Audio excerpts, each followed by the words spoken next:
The rain had been falling on Blackwood Manor for 3 days straight when Mobile Task Force Gamma 5 arrived at the rusted iron gates. Dr. Sarah Chen watched the droplets cascade down the windshield of the armored transport, obscuring her view of the Victorian mansion that loomed ahead like a tombstone against the gray October sky. Preliminary scans show no life signs, Agent Marcus Webb announced from the front seat, his eyes fixed on the tablet displaying thermal imaging data. But there's something off about the upper floors. Temperature fluctuations that don't match the environmental readings. Dr. Chen adjusted her glasses and reviewed the case file one more time, though she had practically memorized it during the 6-hour drive from Site 19. The Blackwood family had occupied this estate for over 2 centuries, their wealth and influence growing mysteriously even as neighboring families fell into poverty and obscurity. Local legends spoke of their longevity, of patriarchs who seemed to never age, of heirs who inherited not just wealth, but something far more valuable and terrible. The Foundation had first taken interest in the property after a postal worker reported that mail had been piling up for months. When local authorities attempted a wellness check, they found the front door sealed from the inside with what appeared to be organic material. The responding officers had fled before entering, claiming they heard sounds from the upper floors that made their teeth ache and their vision blur.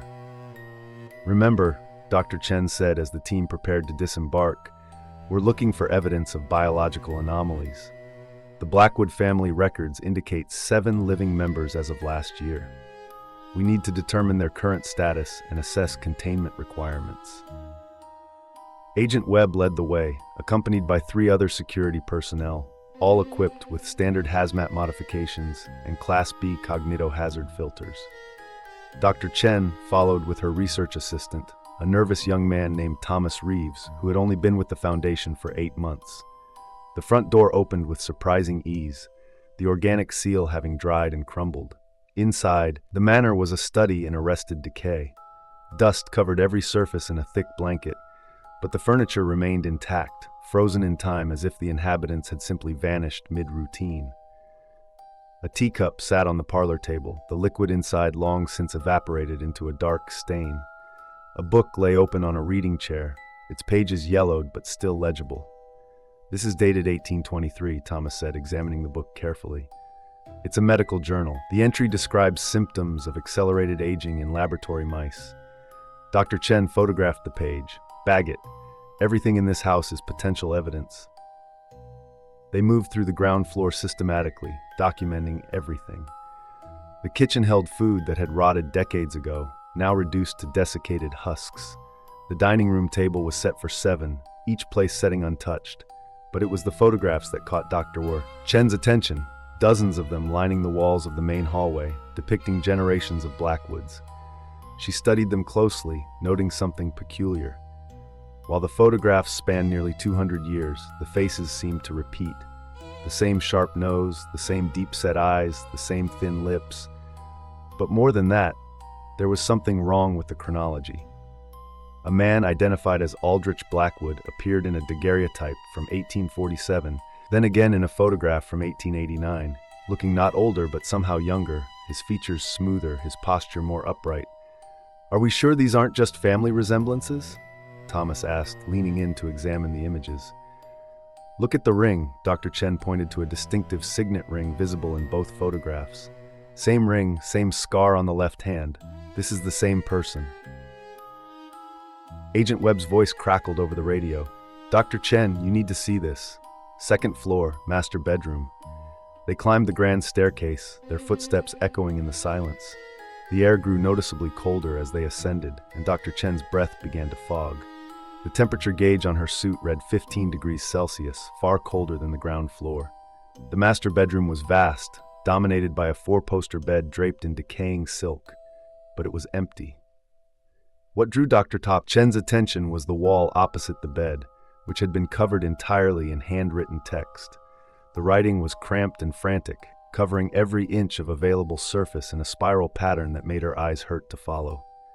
"It's a diary," Agent Webb said, illuminating the text with his flashlight. "Or a confession, hard to tell." Dr. Chen began to read aloud, her voice steady despite the growing unease in her chest.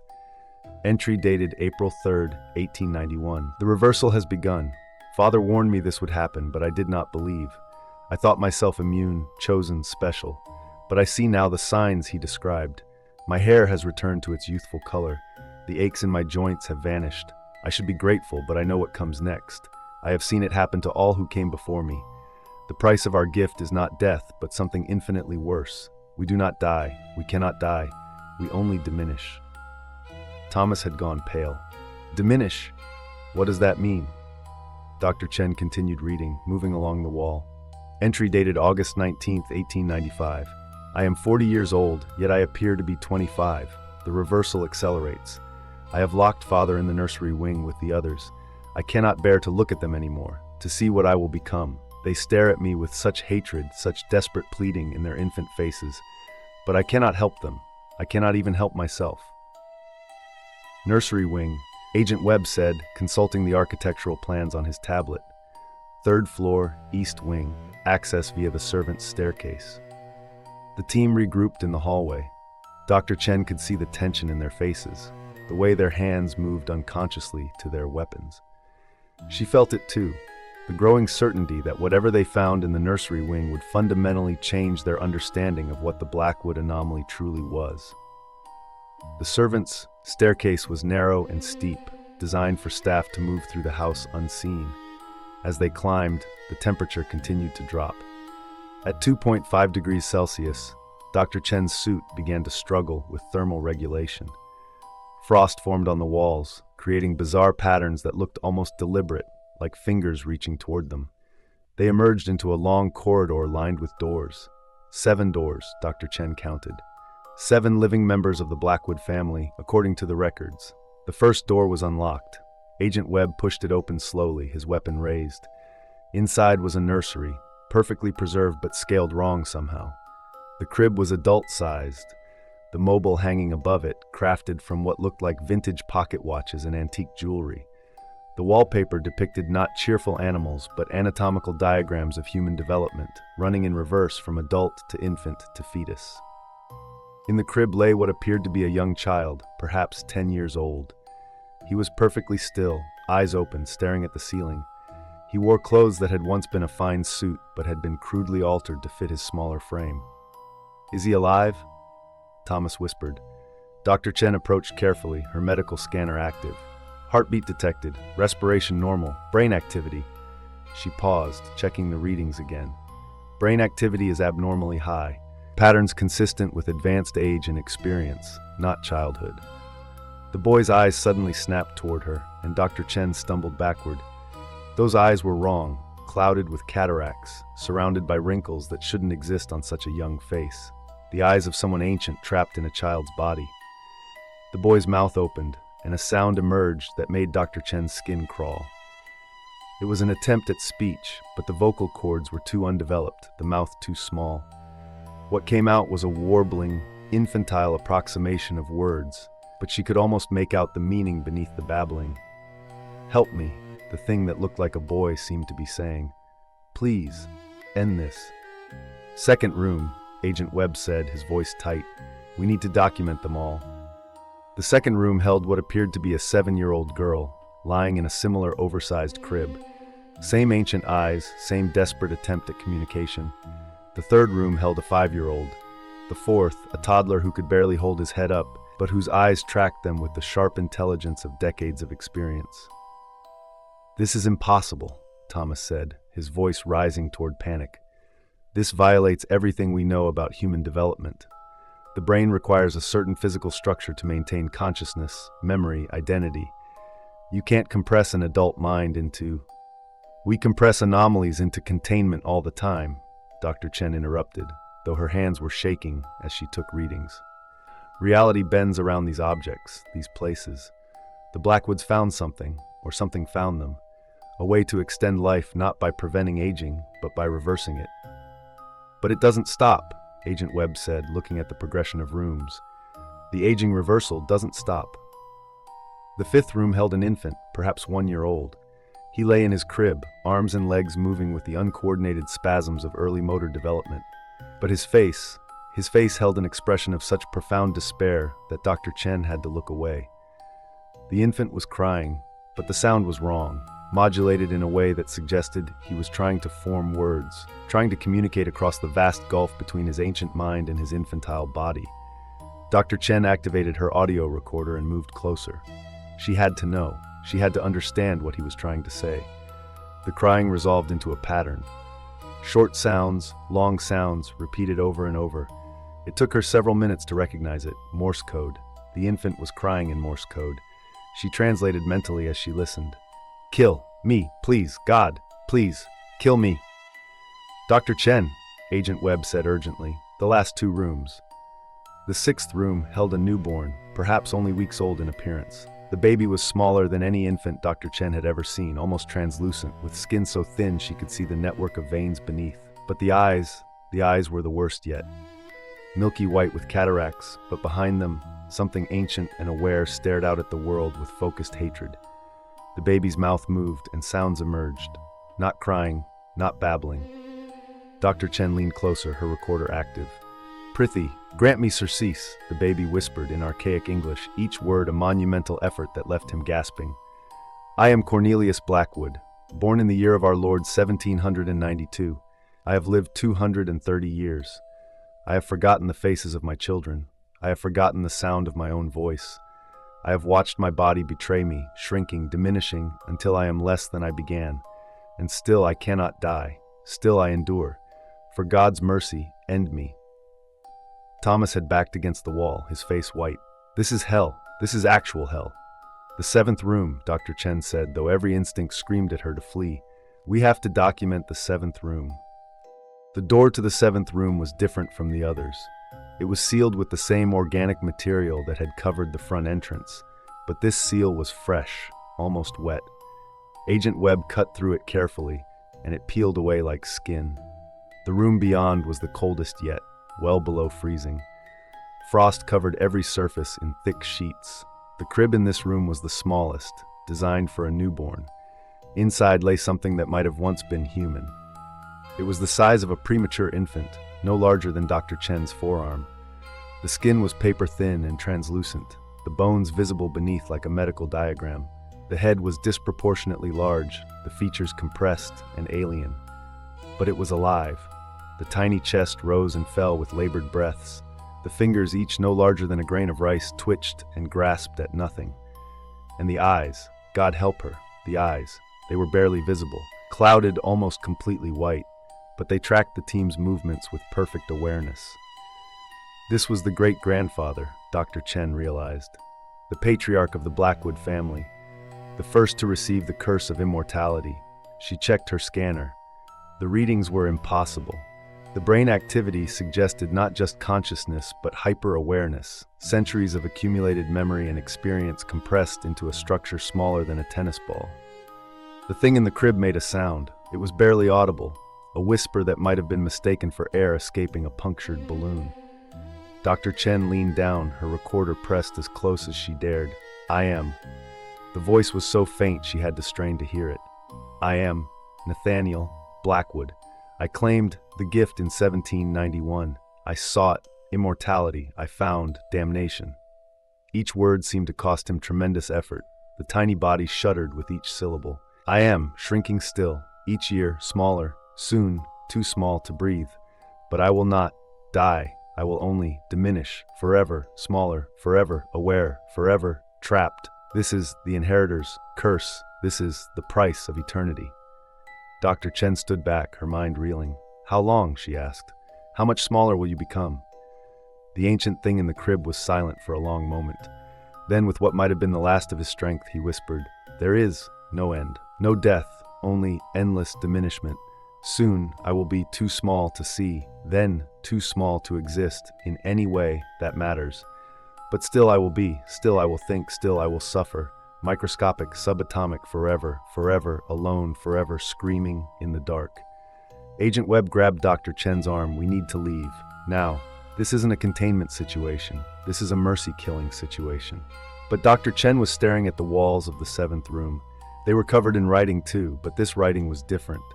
It was the same text repeated over and over in increasingly tiny script, covering every inch of surface. She pulled out a magnifying glass and read, "The curse passes to the next heir upon inheritance. The curse passes to the next heir upon inheritance. The curse passes to the next heir upon inheritance." "What does that mean?" Thomas asked. Dr. Chen felt ice water flood her veins. "It means the curse isn't contained to the Blackwood bloodline. It passes through inheritance. Anyone who claims the Blackwood estate becomes the new heir. Anyone who takes possession of this property." She pulled out her tablet and accessed the Foundation's acquisition records. Her hands shook as she scrolled through the documents. There, the legal transfer of Blackwood Manor to the SCP Foundation, signed and filed 3 weeks ago. "Oh God," she whispered. "We own it. The Foundation inherited the estate." Agent Webb's face went pale. "Then who?" "The curse passes to the heir," Dr. Chen said, her voice hollow. "The oldest living member of the inheriting organization." They stood in silence, the implications settling over them like a burial shroud. Somewhere, in one of the Foundation's sites, the O5 council member who had authorized the acquisition was beginning to feel the first signs. A lessening of aches and pains, hair returning to its original color, the subtle beginning of the reversal. "We have to warn them," Thomas said. "We have to tell the Foundation what this place does." "They won't believe us until it's too late," Agent Webb said. "And even if they do, what can they do? The curse is already in motion." Dr. Chen looked back at the thing in the crib, at Nathaniel Blackwood, who had sought immortality and found something infinitely worse. She thought about the O5 council member, about the years ahead, the slow horror of regression, the eventual nightmare of being compressed into something smaller than perception, but still aware, still conscious, still trapped in an existence without end. "We document everything," she said finally. "We record it all. Maybe someone, somewhere, will find a way to break the curse, or at least to make it stop." They worked in grim silence for the next 3 hours, photographing, recording, collecting samples. The infants in their cribs watched them with ancient eyes, some attempting to communicate, others long past the ability to do anything but stare. As they prepared to leave, Dr. Chen paused at the doorway of the 7th room. Nathaniel Blackwood had not moved or spoken again. She wondered if he had finally found some form of rest, or if he was simply conserving what little energy remained to him, hoarding it against the eternity of diminishment that lay ahead. "Dr. Chen," Agent Webb called from the hallway. "There's something else," another room at the end of the corridor. The 8th door was hidden behind a false wall that had partially collapsed. The room beyond was different from the others. It was a laboratory, filled with antique medical equipment and journals. Dr. Chen moved to the desk and opened the topmost journal. "Experimental log of Nathaniel Blackwood," she read. "September 15th, 1791. I have completed the ritual as described in the texts recovered from the Carpathian expedition. The entity I summoned promised me eternal life, and I accepted its terms without question. I was a fool. I did not understand that eternal life and immortality are not the same thing. One is a blessing, the other is a curse without end." She flipped through the pages, scanning the entries. They detailed Nathaniel's growing horror as he realized what he had done. The entity he had summoned, he called it the Diminisher, the Backwards King, the Lord of Reversal, had granted his wish exactly as stated. He would live forever. His body would never decay, never rot, never cease to function. But it would age backward, returning to infancy, then beyond. And his mind, his consciousness, his identity, those would persist, trapped in an ever-shrinking prison of flesh that could not die. "The ritual can be reversed," Dr. Chen read aloud, her voice rising with desperate hope. "But the price is steep. The Diminisher demands a replacement. One must willingly take the curse to free all who bear it. One must choose to inherit the eternal diminishment, to free the others from their suffering." Thomas looked at her with wide eyes. Someone would have to volunteer.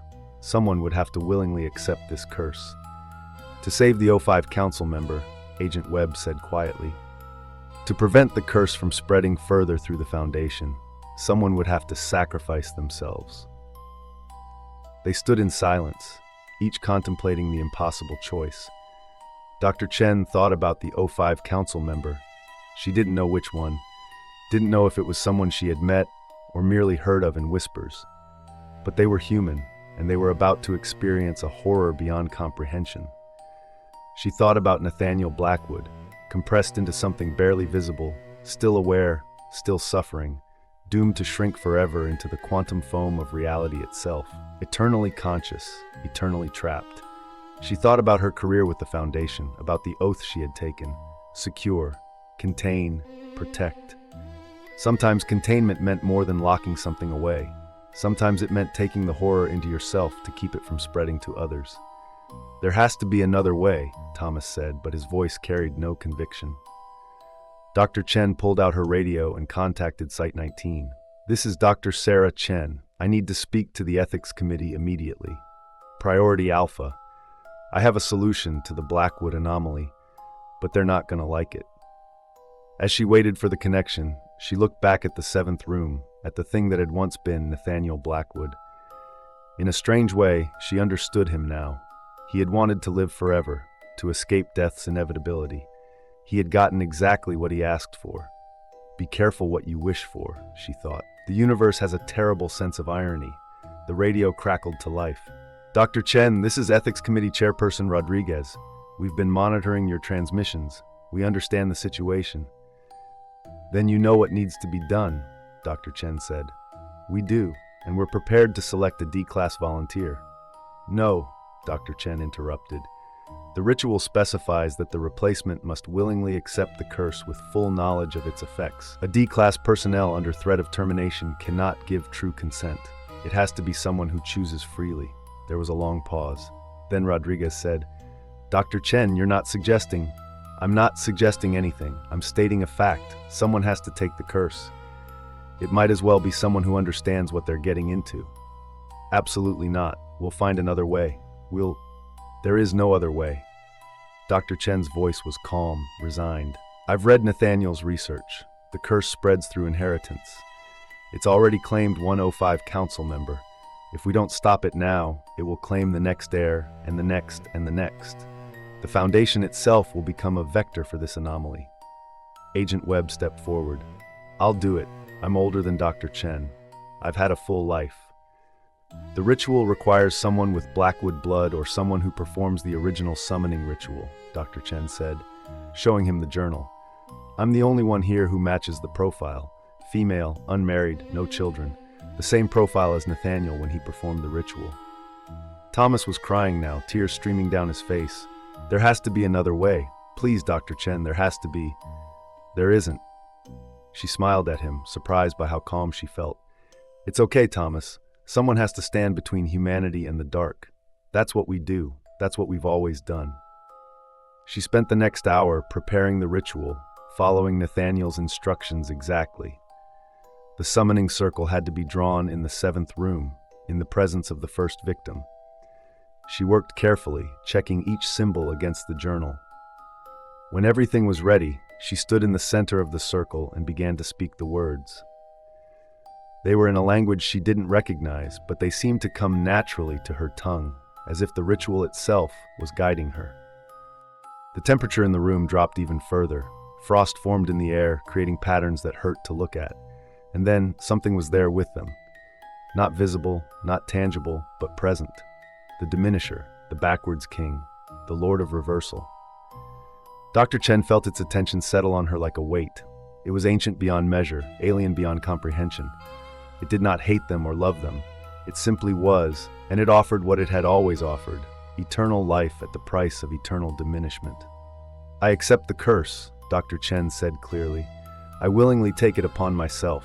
In exchange, I demand the release of all current victims, including the 05 council member who inherited the estate." The presence seemed to consider. Then, without words, it communicated its acceptance. The deal was struck. Dr. Chen felt the change immediately. It started as a warmth in her chest, then spread through her body. She felt years falling away, the accumulated aches and pains of her 43 years of life vanishing.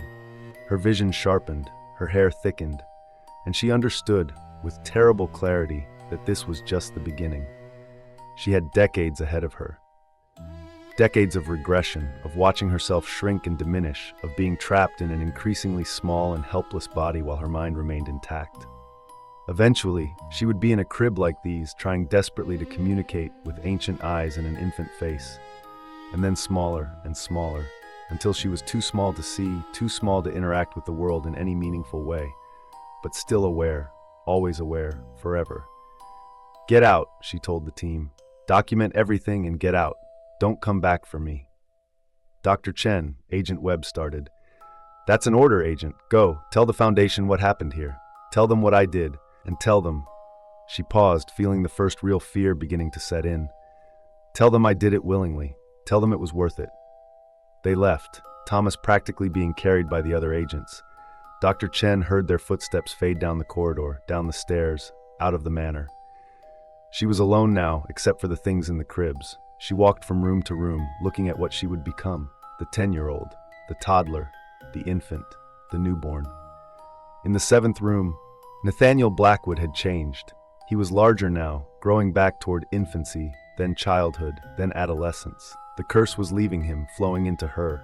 By tomorrow, he would be an adult again, free to live and die as humans were meant to. All the Blackwoods were reversing now, returning to their proper ages. The curse had found its new host. "Thank you," Nathaniel whispered, his voice already stronger, more substantial. "Thank you for ending our nightmare." "Don't thank me yet," Dr. Chen said. "I may not be as strong as you were. I may not last as long. The curse might consume me faster." "Then we will remember you," Nathaniel said. "We will tell your story. We will make sure your sacrifice means something." Dr. Chen nodded and walked to the 8th room, the laboratory. She sat at the desk and opened a fresh journal. She had time still. Time before the regression became too severe. Time to document everything, to record her experience, to perhaps find a way to break the curse permanently. She began to write. Day 1. My name is Dr. Sarah Chen. I am 43 years old, and I have willingly accepted the Inheritor's curse. I do this to protect the Foundation and humanity from an anomaly that cannot be contained by conventional means. What follows is my account of the days, months, and years ahead. If you are reading this, I am likely beyond the ability to communicate through normal means. Do not pity me. Do not attempt rescue. I made this choice with full knowledge of the consequences.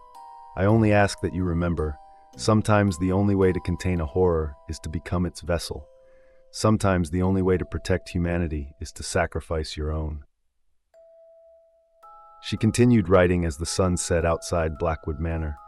She wrote through the night, documenting everything she knew about the curse, about the ritual, about her own thoughts and fears, and in the rooms beyond, the empty cribs waited. One of them would be hers soon, and then another, smaller still, and another. But for now, she wrote, for now, she was still Dr. Sarah Chen, Foundation researcher, protector of humanity. Tomorrow, the diminishment would begin in earnest. But tonight, she was still herself, and that would have to be enough.